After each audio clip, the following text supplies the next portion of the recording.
Okay, so you're here. That means you want to know how to create a landscape. So first of all, you need to go to the landscape tab and just hit new. On the left tab, we have some options here. We could mess up with the options, make it bigger, make it with more resolution, so it has more components. So I mean, this could totally work just for some rounder mountains. That's what we're looking for in our stylized scene. So yeah, we're gonna hit create. We have some more tabs like the sculpt tab and the paint tab. We could go with the alphas and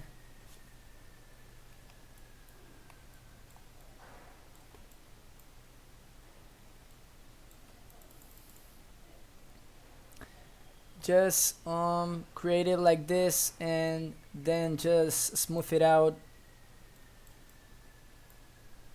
This is a quick way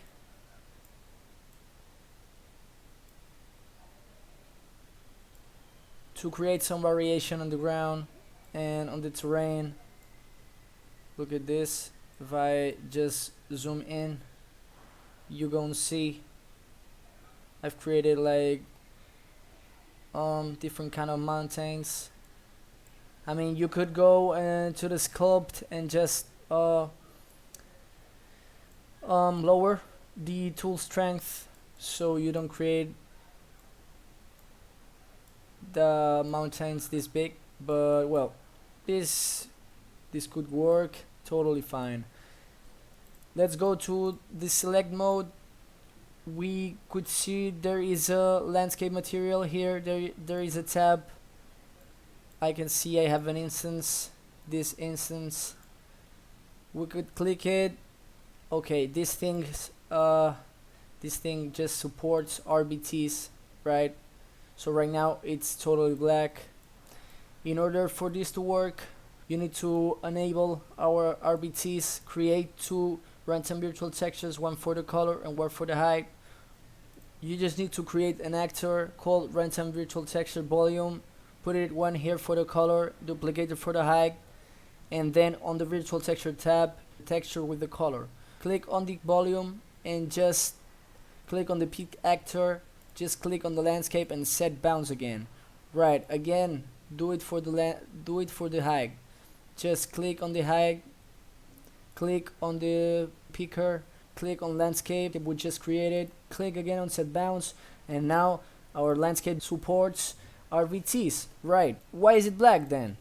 We just need to change again the mode to landscape and go into the paint tab. We can see in our layer material we have no layer information. This is my master material. As I said, this is a blend layer that just blends between different base colors. This is a base color. If we see it, it's just a base color that I liked, and I created a node called make material attributes and just put it out an output and create a function with that. And that way we could just blend the material attributes. And this angle blend here, this material function, I just get that from another tutorial trying to make an automatic landscape, but it didn't went the way I wanted to. So I just picked this function up, and what this function does, blends the material and blends different textures based on the angle they got. They are just some base colors, so there's no texture on it, but you could totally add those textures. Get material attributes that picks our layer blend and our textures and just blends it with the runtime virtual texture output. It just goes straight to the base color.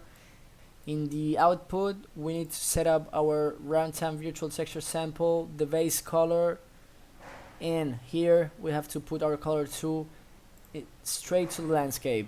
And that way, the layer that is on top, that's the one that will blend with everything that we put on top, right? So let's see. In order for this to work, there is just one thing. In the landscape mode in paint, we just need to fill our landscape layer information. I picked the ones I've got before from the previous landscape, but if you don't have any layer information, you just click on create layer info. I forgot to tell you, inside the landscape, you just need to set up the virtual texture in here, because the landscape doesn't have any information to pick. So that way, as you can see, we have the color information, and I've got here my first landscape, and as you can see, it shares the same material. If I click on the landscape, I can see the virtual textures are set up. Our material instance is correct, and yes, our material function AngleBlend. I'm just gonna put the link in the description, and you can see it just has hand painted textures. I just have to select the layer that paints grass, and just go with the radius I like, and just paint, and that just erased my texture. So that's why this comes handy. And also I could go with any texture, and if I don't like it, I could just go and click again on the auto layer and just click, and you see it just shows the cliff texture again. I didn't mention the way you have to enable the RBTs, but I'm gonna put again another link in the description from another great channel, and make sure to check that one out, because if you don't, you won't be able to follow this one. So there is one method I didn't mention to create terrains or landscapes. In the landscape tool, under the manage tab, you have to click on the height map. You could import from file. I got some height maps in here from a great artist, and I'm gonna link it in the description, so feel free to download them and to use them as you like, and check out his content too. Okay, then we're gonna import our height map. This is just another quick way of creating the mountains. At first I started doing this, and then I smooth it out, so this zone here is exactly like the scene I've got, and then the windmill would be right here. So yeah, anyways, that's just another way of doing this. Okay, so to summarize briefly, our steps were: enable RBTs in the project settings, then create two runtime virtual textures, one for the color and one for the height. Then create two runtime virtual texture volumes and drag them into our scene, one for the color and one for the height. After that, drag our virtual textures inside our volumes. Then let's go to landscape mode and create our landscape. After that, go again to our select mode, then pick our landscape and click on set bounds on each of the volumes. After that, click on our landscape and create two slots on virtual textures, and just select our textures. Right after that, you can then create the landscape master material, and just make sure that it supports RBTs with the runtime virtual texture output and the sample. I'd recommend to create a layer blend too, because it's a quick way to blend between different textures or materials. After that, go again to the landscape tab, click on paint, and create your layer information. Right click for your layer, and you should see your auto layer. Then you can paint, and every layer on top will support RBTs and will blend with our meshes and with our grass.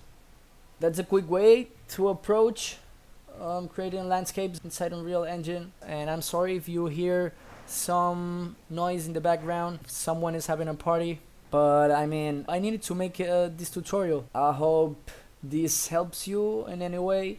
Go back and forth checking the RBTs, checking the actors, checking that the bounds are correct, and of course checking the material and the shader, because when you create new landscapes and you're new in Unreal, sometimes it's hard to solve and fix these little problems, but you have to stay positive and you have to keep on learning, watch some more tutorials, and if you don't like the final result, just save that project and come again later and keep on working on it, or just go with another project. It's just better to work on yourself and give it a rest, give it just a few days, and come back later, and you're gonna see it. You're gonna be able to fix those issues.